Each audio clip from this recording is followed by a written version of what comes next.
আমার মনে হয় যে মৃত্যুদণ্ড ছাড়া কোনো উপায় নেই। এই ধরনের শাস্তির ব্যবস্থা যদি আমাদের রাষ্ট্র করতে পারে তাহলে আমার ধারণা যে এই ধরনের অপরাধ থেকে আমরা হয়তো মুক্ত হতে পারবো।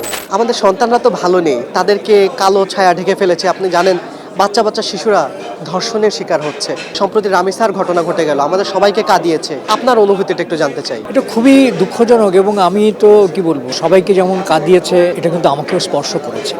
আমি দুঃখ প্রকাশ করা ছাড়া তো আর কিছু করার নেই। আমি তার জন্য অনেক বেশি কষ্ট পেয়েছি। এই ধরনের রামিসার যে ঘটনাটি ঘটেছে এইরকম শিকার জন্য আর কেউ না হয় সেটি প্রত্যাশা করি। কিন্তু পাশাপাশি যারা একেবারেই মানবিকতা বিবর্জিত মানুষ, যাদের মধ্যে কোনো মানবিক মূল্যবোধ নেই, যারা এই বিষয়গুলো জানে না, তাদেরকে আসলে শাস্তির আওতায় আনতেই হবে, ছাড়া কোনো উপায় নেই। কারণ আপনি কাউন্সেলিং করে কিন্তু মানুষকে ওই জায়গায় আনতে পারছেন না। তাদের মধ্যে যে বর্বর যে মানসিকতাগুলো আছে, সেই বর্বর মানসিকতার মানুষগুলোকে শাস্তির আওতায় আনা ছাড়া কোনো উপায় নেই। এবং এই ধরনের যে ধর্ষণের পরে একটি মানুষকে মেরে ফেলা, তার জন্য তো আমার মনে হয় যে মৃত্যুদণ্ড ছাড়া কোনো উপায় নেই। এই ধরনের শাস্তির ব্যবস্থা যদি আমাদের রাষ্ট্র করতে পারে তাহলে আমার ধারণা যে এই ধরনের অপরাধ থেকে আমরা হয়তো মুক্ত হতে পারবো।